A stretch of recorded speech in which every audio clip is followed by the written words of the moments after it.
అయితే ఒకసారి మాట చెప్పండి, ఇవన్నీ కలిపి మనం ఎన్నిసార్లు ఆడాం? ఓకే. పాలిష్ బియ్యం రావడానికైనా, ముడి బియ్యానికి, ఒంటి పొట్టు బియ్యానికి, తౌడలా రావడానికి. ఓకే. ఇదంతా సింగిల్ ఫేస్ లో పనిచేసిందా, ఏదైనా పెద్ద 3 ఫేస్ లో వేసామా మనం? సింగిల్ ఫేస్ లోనే. మీ వెనకాల ఉన్న మిషన్ లోనేనా? ఓకే. హాయ్ ఫ్రెండ్స్, ఈ రోజు మనం అవనగడ్డ దగ్గరలో నాగలంక అనే గ్రామంలో అయితే సెపరేటర్ ప్లాంట్ ఇచ్చాం.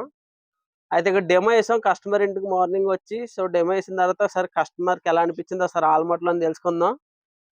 నమస్కారం అండి అందరికి. మీరు ఇప్పుడు రైస్ మిల్ డెమో వేసాం కదా, మినీ రైస్ మిల్ ప్లాంట్. ఎలా అనిపించిందండి? రైస్ ఎలా వచ్చింది?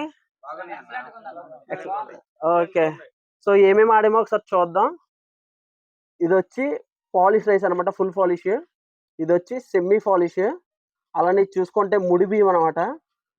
సారీ, ఇవి full polish, semi polish. Semi polish లో ఇంకొంచెం తక్కువ పట్టు అనమాట. సో ఇది ఫుల్ ముడి బియ్యం. ఇది ఫుల్ ముడి బియ్యం అండి. ఇలా రావడానికి ఎన్నిసార్లు వేసాం మనం?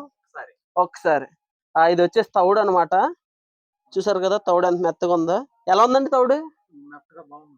ఓకే. ఇది వచ్చేసి ఓక పెద్ద రైస్ మిల్ ఎలా వస్తుంది అలా వచ్చింది.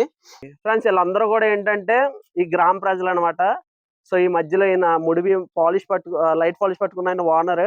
సో ఈయనైతే మన యూట్యూబ్ ఛానల్లో చూసి మన రైస్ మిల్ వచ్చి మన దగ్గరకు వచ్చి మిషన్ తీసుకున్నారు. ఈ రోజు మార్నింగ్ వచ్చాం 10 ఆ టైంకి. సో కొన్ని కారణాల వల్ల వర్క్ బాగా లేట్ అయింది. సో ఫైనల్లీ రిజల్ట్ అయితే బాగా వచ్చింది అనమాట. మిషన్ కూడా చాలా ఎలా వర్క్ చేసిందో ఆల్మాట్లో తెలుసుకుందాం. ఎలా అనిపించిందండి మిషన్ టోటల్లీ?